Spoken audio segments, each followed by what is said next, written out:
Welcome back to God in the Grass. Today I'm going to be talking about what you should do if you're stopped by the police carrying your medical cannabis. So I just want to clarify something straight off the bat, and that is that this video is predominantly for those who have been prescribed medicinal cannabis in the UK legally.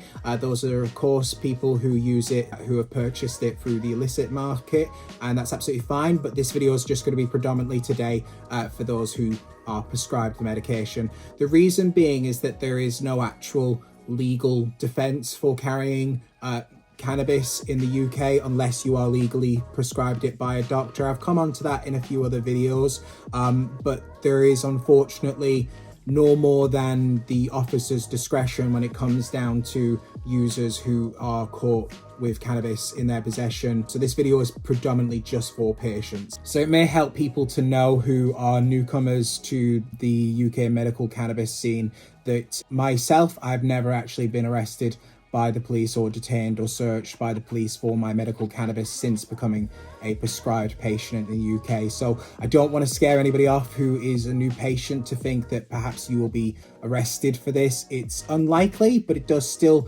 definitely happen in the UK like I've talked about before. So we're just going to come on to what you should do in those situations. So if you stop by the police in the UK, it may be because they believe that you're in possession of illegal drugs, which they're entitled to suspect, but they have to be going off of some kind of intelligence or have some reason to believe that you're in possession of those illegal drugs. So it may be that they just need to inquire and see that your prescription is legitimate. In all instances, regardless of if you are a patient or not, you need to stay calm with a police officer. I'm well aware that there are some antagonistic police officers in the UK that don't allow you to, but realistically in every situation, you need to remain calm so that the officer can do their job and determine you have that prescription legally or not. So what you'll need is your prescription. So that'll be given to you by your doctor when you prescribe the medicine. If you have that prescription, then you're pretty much good to go. What you can do is store it on your phone digitally like I do. You do not need to have a physical copy of your prescription. Or you could be carrying your tub that carries the flower inside that the dispensary has given you. You may also be carrying an oil. This is the one that I believe that the police tend to be more familiar with. So if they catch you with flower, they may not immediately realize that that is something that is available on the medical market. So the tub itself should have your name on it. It should have the doctor. It should have the amount that you're prescribed. It should have the dosage, everything like that a police officer would need to verify that the contents of this belong to you. They would also need to see an ID, so a photo ID with that same name on it to confirm that it belongs to yourself. But the prescription is the only thing that you very much need. The tub and the furnishing label can come secondary. Like I do, I carry them both. So unfortunately, there are still some cases in which a police officer may not be aware of the change in the law, may not be aware of prescriptions being available in the UK for medical cannabis. They may want to inquire more. If it comes to the point where they are now saying that they have grounds to search you, then you need to ask what those grounds are. So if it was me, I would perhaps tell the officer that you are a patient and that you are suffering with whichever or all of or none of the mental or physical ailments that you suffer with, and that it may be necessary for you to have an advocate or somebody there to help you through this process. I know that if I was to come into contact with police, when I have come in contact with police, that I can get quite panicked, and it's nice to have somebody else there to talk for me if I'm getting unresponsive or quite panicky. So what you could do to prevent it going any further, if you didn't have your prescription, for example, is you could ask the officer to call your clinic. They could confirm that you are a prescription holder and perhaps you've just been caught without your prescription. They can confirm what your prescription is, what you should have.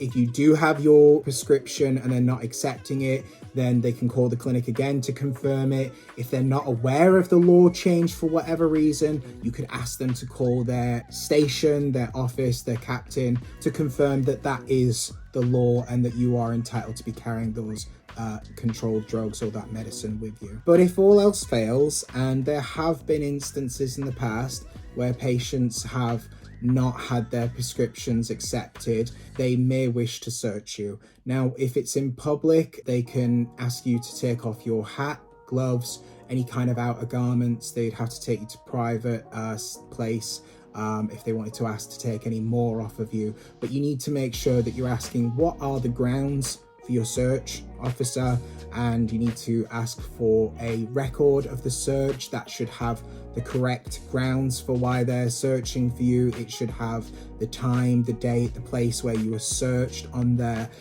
It should have their badge ID. If not, just ask for that as well, because if you are searched, it can be quite a traumatizing and quite a unpleasant experience, and one that can be very unnecessary if you have a prescription. And if you are searched and you have a valid prescription, you have not done anything wrong. And I need to make that clear, because unfortunately, if the officer believes that they're in the right, they may make you feel as if you're in trouble and that you were in the wrong. You're not. Unfortunately, if it goes this far, then the officer is in the wrong. It can be very difficult to proceed after something like this onto any kind of action, because you could be so quite fatigued from adrenaline like I get, or it can just be a very distressing ordeal in general. If that happens, I would very much ask that you contact a friend, maybe reach out to us on the UK Medical Cannabis subreddit, and we should be able to just refer you to maybe some places. So could go to your MP. Sometimes they're not the quickest in responding, but they are there to help you in these situations. You can complain to them, you can ask them to investigate further. You can go to Citizens Advice. They should be able to refer you or tell you what your rights are and what it is that you can do next. You could go to a solicitor, and that in the event that you are searched or detained or arrested or processed or taken to the station, that is very much not your fault, and that is something that needs to be addressed. And I would very much ask that you contact a solicitor, because they will take it from there, as it is something that should not have happened to you if you are a legal prescription holder in the UK. Now that we've got all the scary stuff out of the way, I just want to remind you to stay calm in these situations if it does happen to you, and that it doesn't happen as often as we may worry it might. Stay calm, keep your prescription on you at all times when you have your medicine, and that you should feel safe to carry your prescription in public and take the medicine as and when you've been directed by your doctor. So I hope you've enjoyed this video today. I really appreciate all the new subscribers. We're at 58, I believe, at the moment. My goal is to get to 100. So if you enjoyed this video, found it helpful at all, then please give us a like, give us a subscribe, and please feel free to send us a comment below, because I reply to as many as I can. If there's something that I can help with, then I certainly try it every time. But yeah, I really appreciate you coming and listening to me today. So have a great day and love yourselves, and I'll see you next time.